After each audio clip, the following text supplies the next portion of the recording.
Assalamualaikum warahmatullahi wabarakatuh. Alhamdulillahirabbil alamin wa syukrillah wala haula wala quwata illa billahil azim.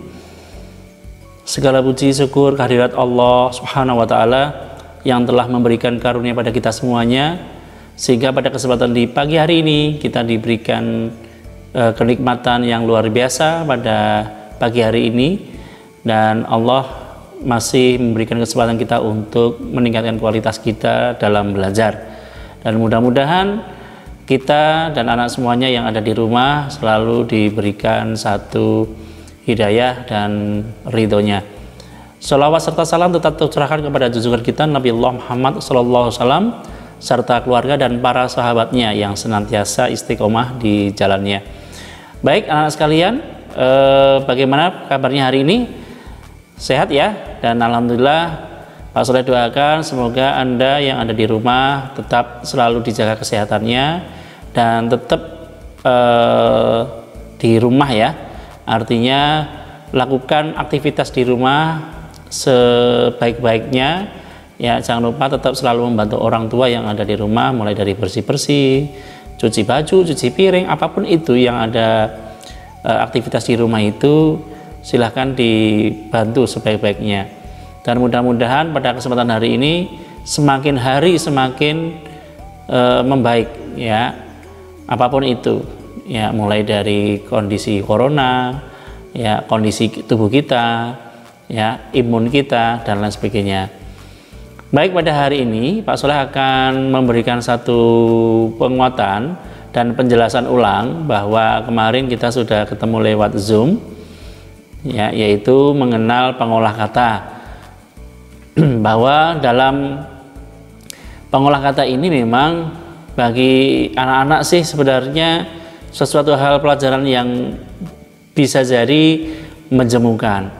Tapi Pak Soleh pesan bahwa dalam rangka untuk menuju kebaikan, untuk menuju kebisaan dan penguasaan, itu memang butuh konsisten dan harus ada komitmennya gitu ya. Insya Allah nanti Pak Soleh akan kenalkan ya, bagaimana cara mengenal pengolah kata dari bertahap ya, secara bertahap. Kemarin Pak Soleh sudah berikan yaitu mengenal lembar kerja ya, lembar kerja. Masih ingat kan?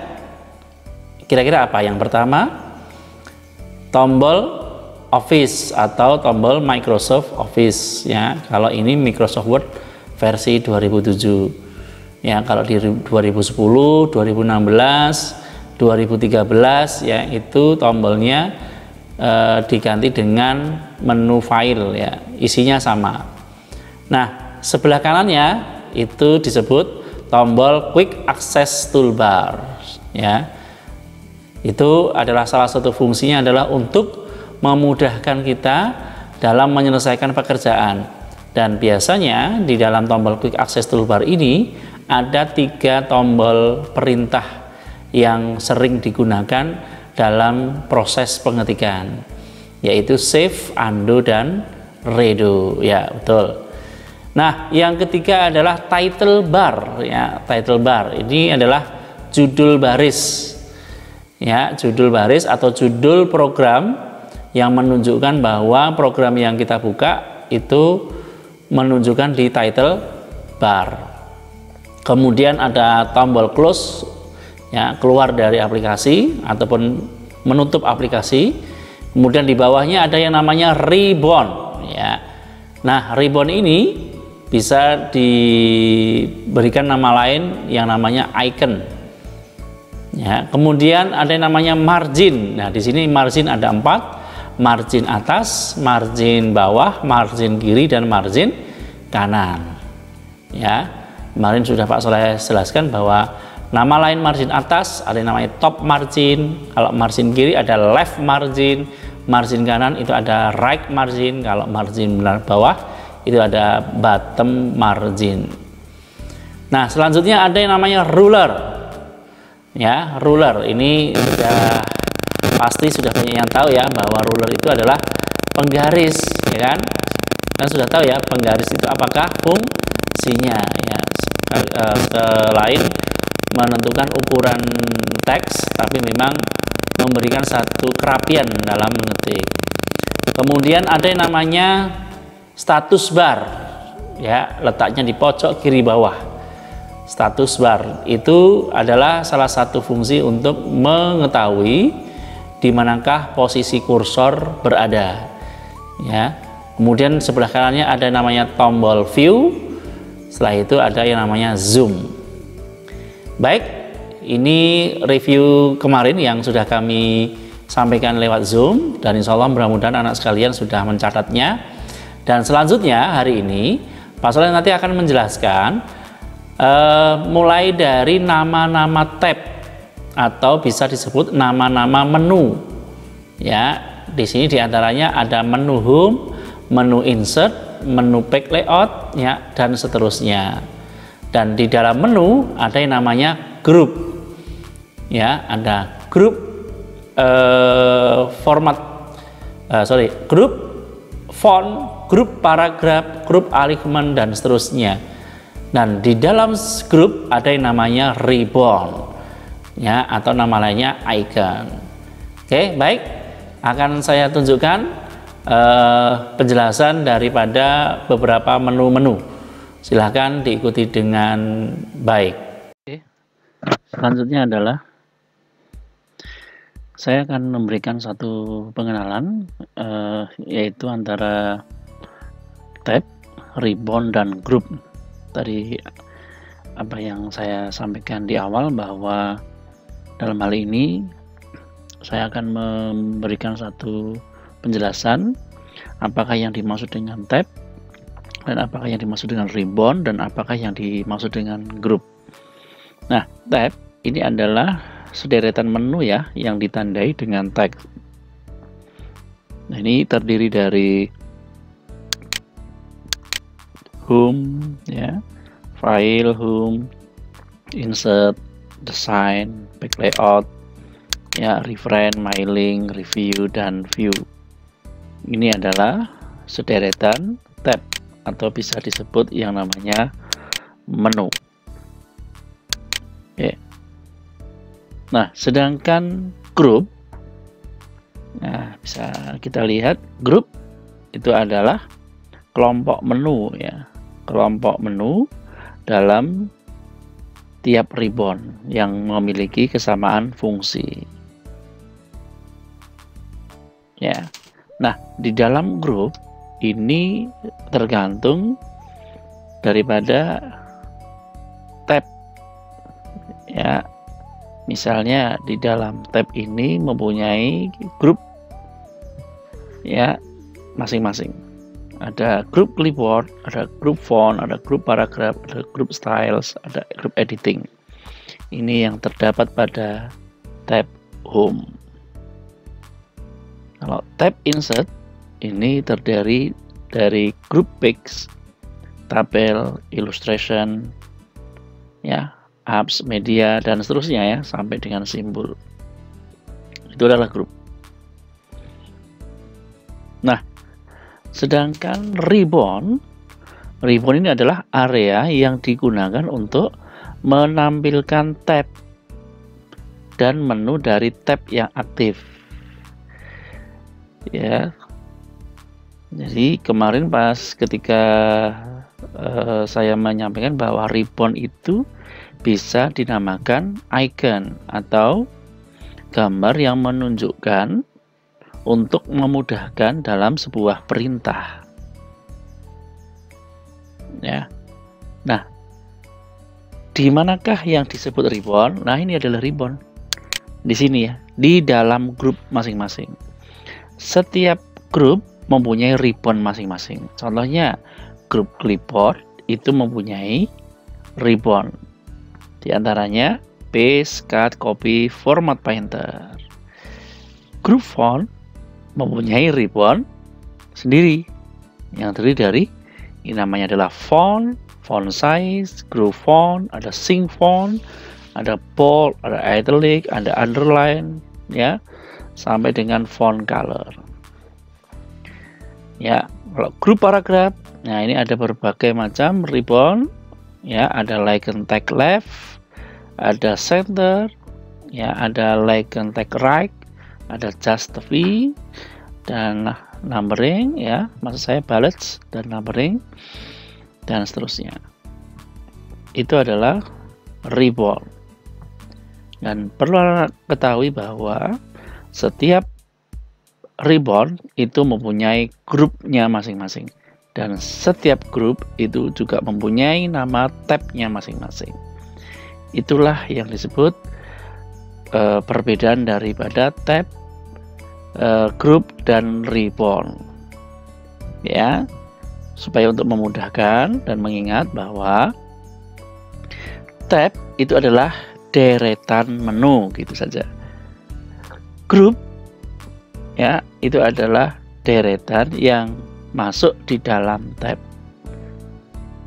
Ribbon, ya, dia adalah sederetan perintah yang termasuk dalam sebuah grup, gitu ya. Jadi dia adalah salah satu perintah yang paling kecil.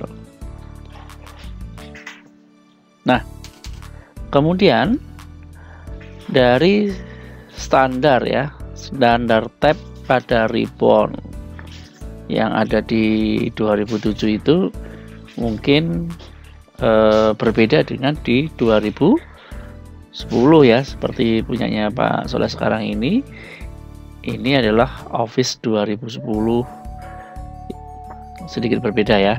Kalau yang di 2007 ada home, ada insert, ada background, ada refrain. Nah, kalau yang 2010, 2016 ada home, ada insert, ada design. Ya, namanya design, ada back layout, ada refrain. Ya, jadi nanti dibedakan antara di 2007 dengan 2010 atau 2016. Ya, jadi ini standar tabs pada ribbon. Nah, sekarang Pak Soleh jelaskan satu tab dulu, ya, yaitu yang terdapat pada tab home. Tab home ini terdiri dari 5 grup. Tadi sudah Pak Soleh sampaikan di awal. Di antaranya adalah clipboard, font, paragraph, style, dan editing.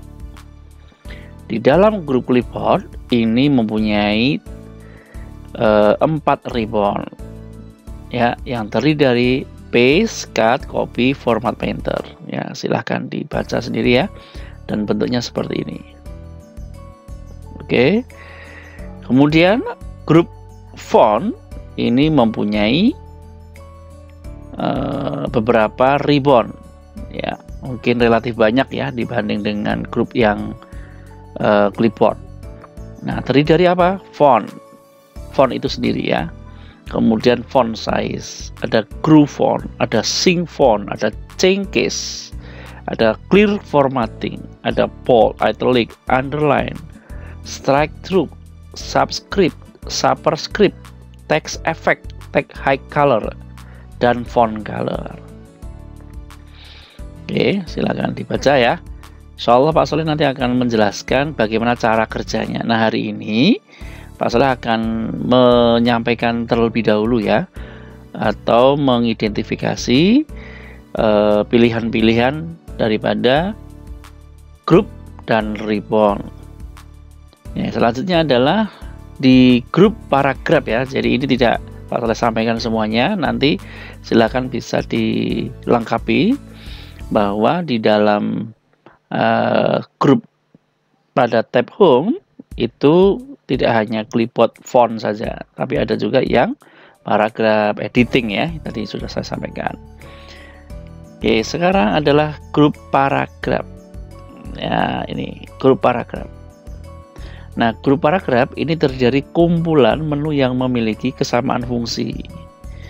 Nah, ini terdiri dari apa ribbonnya? Bullets, numbering, decrease indent, increase indent, ya, left to right, right to left, ya. Nanti dicari bentuk gambarnya seperti apa, dan seterusnya. Ya, banyak sekali nih. Oke, ya. Ini memang Pak Soleh sampaikan hanya 3 grup saja dulu supaya nanti kalian bisa memahami satu persatu. Baru kemudian besok akan kita bahas bagaimanakah cara mengoperasikannya dengan berbagai ribbon. Oke, ya.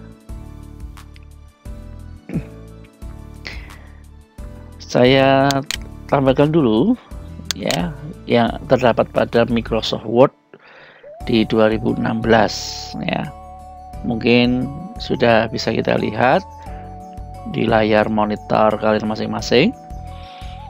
Tab Home ya, tadi sudah saya sampaikan bahwa terdiri dari clipboard, font, paragraf, style, dan editing, ada 5. Nah, di dalam grup ada beberapa ribbon yang mungkin sering kita jumpai. Maka yang perlu anak-anak sekalian pahami dan perlu diingat, ada beberapa ribbon yang sering digunakan dalam sebuah proses pengetikan. Kenapa itu sering digunakan? Karena memang setiap pengguna ataupun setiap user ya, kemungkinan salah itu pasti terjadi. Kemungkinan salah itu pasti terjadi. Jadi ketika melakukan atau mengalami kesalahan itu tidak harus selalu dihapus, tidak harus selalu di-delete begitu ya. Atau mungkin barangkali ketika seseorang menulis atau mengetik, apabila mengalami kekurangan huruf ya, tidak harus dihapus secara keseluruhan baru kemudian diketik ulang. Nah, ini kan terjadi ketidakefektifan ya, dalam mengetik. Nah, oleh karena itu dalam membuat sebuah ketikan, selain kita menentukan dan menyiapkan teks yang harus kita ketik, memang kita harus bisa menyiapkan dan menguasai beberapa perintah-perintah yang ada di grup dan ribbon. Ya, contoh saya mengetik, saya besarkan ya, SMPIT spasi Ihsanul Fikri ya, mungkin. Oke, nah mungkin contoh konkret dan contoh cara memberikan perintah yang beraneka ragam. Nah, misalnya saya menuliskan ini terjadi kesalahan, seharusnya pada SMPIT Ihsanul Fikri ini ternyata tulisannya Firi. Tidak mungkin kita hapus secara keseluruhan seperti ini baru kemudian diketik seperti ini ya. Nah, ini tidak efektif. Maka caranya arahkan kursornya di antara I dan R, kita ketik K ya, cari K seperti ini gitu ya. Ini contoh yang paling sederhana gitu. Ini cara memberikan pembenaran dan memperbaiki teks. Begitu pula apabila kita punya teks mungkin bisa dalam satu paragraf ya, atau satu halaman. Nah, ini kalau misalnya kita ingin memberikan satu perintah mencetak tebal ya, kalau menggunakan mouse lebih gampang lagi, kita blok seperti ini. Cukup kita gunakan yang namanya B yang disebut bold. Kalau ingin menengahkan, kita pilih yang namanya center yang terletak pada grup paragraf. Kalau ingin memberikan hurufnya besar, kita gunakan grup font namanya grow font. Kalau mengecilkan di sing font. Ya, ini grow, ini sing. Kalau ingin memberikan warna namanya font color yang terletak pada grup font. Oke. Apabila kita ingin memberikan theme warna yang terletak di grup font, kemudian pilih tag high color. Nah, ini satu theme, satu background warna sesuai dengan besar kecilnya. tulisan. Oke ya. Oke, mungkin itu saja dulu untuk sementara waktu. Ya, silahkan nanti sekalian mencoba untuk mengetik, ya. Kemudian gunakan 3 perintah ini dulu, yaitu 3 grup yang terdiri dari beberapa ribbon. Ya, setelah ini nanti Pak Soleh akan berikan soal, ya, soal tugas. Kemudian gunakan beberapa perintah yang sekiranya masuk di dalam 3 grup ini, yang terdiri dari beberapa ribbon setiap grupnya. Oke, mungkin itu saja dulu yang Pak Soleh sampaikan. Mudah-mudahan apa yang kalian ikuti bisa mengikuti dengan baik dan sekaligus bisa mengaplikasikannya. Saya akhiri. Assalamualaikum warahmatullahi wabarakatuh.